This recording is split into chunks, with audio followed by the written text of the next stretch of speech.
wanted to, since we just talked about Genesis 2 and the creation, and the ultimate creation of man and woman, I wanted to read this little thing that Adrian Rogers wrote. Now, I don't know how many years ago he wrote it. It's based off of Genesis 2. Little food for thought when guys start thinking they're better than the gals or vice versa. Who is better, the man or the woman? The answer to that question is yes.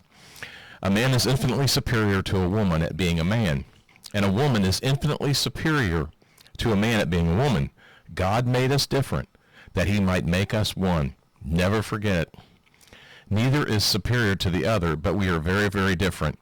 These differences are more than mere psychological proclivities. They are present by divine design. Adam had named the animals, but he had certain loneliness about him. He was looking for a mate. Then God made a woman for Adam and presented her to him. And what did Adam say? I like that. She likes me. Actually, what he said was, this is now bone of my bones and flesh of my flesh. That's Genesis chapter 2, verse 23.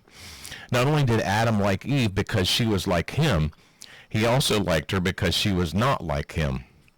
I want to tell you about the wonderful differences between male and female. It's the differences between beauty and the beast. God made Adam strong that he made Eve.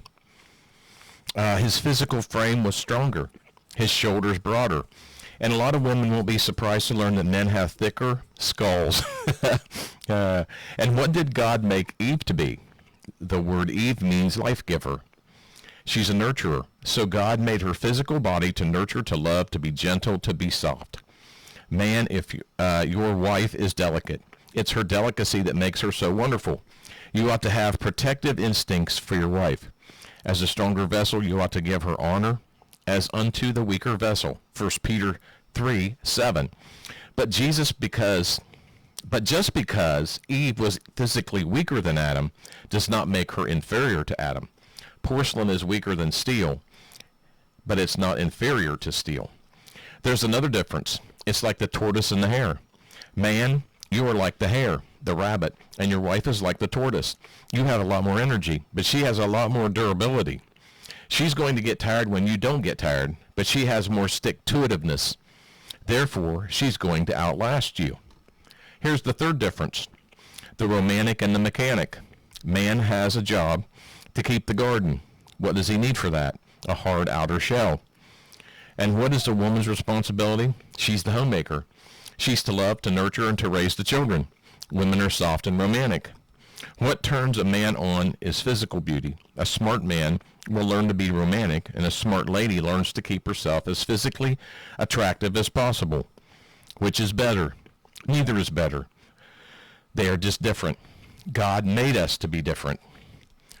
There aren't only differences. There's the radar and the computer. A man takes in and analyzes information logically, like a computer. A woman takes the same data, but also sweeps a scene like a radar, noticing and feeling things that a man might miss. You know, there are two hemispheres in your brain. The left hemisphere deals primarily with logic, reasoning, calculation, and so forth. The right hemisphere deals with feeling, emotion, sympathy, love, and intuition. Men use primarily the left side of their brain. Women use both sides of their brain. Science is showing that what we have known for a long time, men really only have half a mind. Lastly, there's the lover and the achiever. A man wants to fix. He looks for the admiration for his achievements. A woman wants to be loved. She wants to be understood and cherished. So God tells a husband to love his wife and tells the wife to have reverence or respect for her husband. And that's in Ephesians chapter 5, verse 33. Why? So they can each meet the other's deepest need. A husband and a wife may say, well, we're not different in that particular area, and you may not be. But it's their differences, believe it or not, that unite us. God made us different, that we might be one. Isn't that amazing? I just thought you might enjoy that. A little weekend refresher before we get into Genesis 3. I just finished the work on that.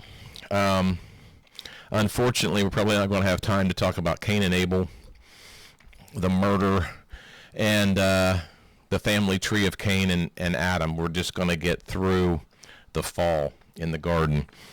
What a mess. All right, guys, have a blessed weekend, and I'll talk to you soon. Probably Monday we'll do that, Genesis chapter 3. God bless.